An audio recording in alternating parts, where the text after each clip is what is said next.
We are in Waltham Abbey today, North London, and we are painting 140 metres squared of infilled resin walkway. It's going to be a 70 metre walkway, 2 metres wide. We're doing some custom grey infill and then a custom grey edge line all the way around. Let's go.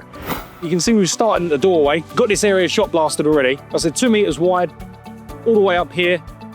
Then underneath the mezzanine, the walkway goes all the way down to the end. For those of you not familiar with what shot blasting is, that blue machine over there is what we call a captive shot blaster.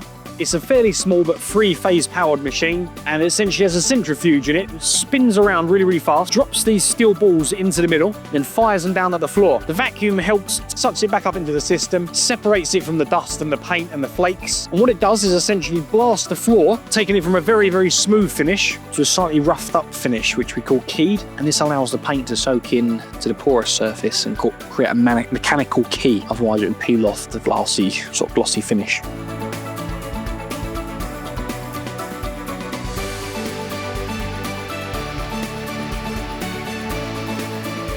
That's a wrap for day one.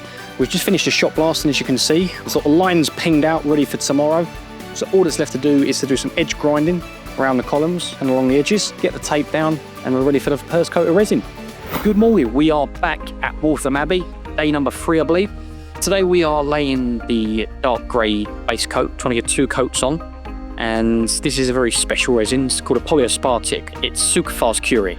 No money, so you paid a premium, but we want to get 2 coats down today, and I want to track it by Friday, so epoxy wasn't really an option. We get the tools cleaned and ready before we start. Reason being, these are very fast curing products. It's about 15-minute pot life, so if we don't get it ready, we mix up the pots, and we end up having to basically scrape off all our tools.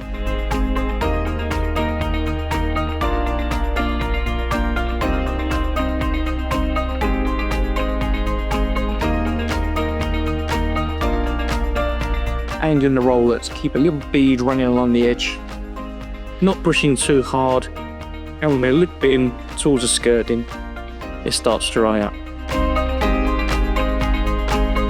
This product can be applied just with a roller, but the reason we use the squeegee, I feel like if it's more control, it will fill in all the voids, level with the surface, and then the roller just kind of evens it out. Whereas when you're trying to push it with the roller, you're really leaning on it, you're putting a lot of stress on the roller, and it's quite a bit slower. So we tend to use a squeegee, and this is up a really small area, and you can get away with a roller, but this big enough to warrant a squeegee. So it fills up all the voids, cracks, lumps and bumps, and then the roller just evens it out. This stuff is pretty self-leveling. We use some epoxies that are much more self-leveling than this, and some would argue you probably don't need to roller it because it's so self-leveling. But we still do it just to make sure. So how long can a tin be sitting there once the other solution is applied before it starts to harden? Once it's mixed, feels about 10-15 minutes on this. Like it will just gradually get harder and then just go off. Workable time, I'd say probably 15 minutes is what it feels like. But again, if it's a hot summer's day, 30 degrees, it's probably gonna go down to like 7 minutes. If it's colder, like a little bit colder than today or like last week, probably gonna get 20 to 25 minutes. So like the tin temperature makes a big difference. And how long it sits in the tin, it sort of warms itself up with the reaction.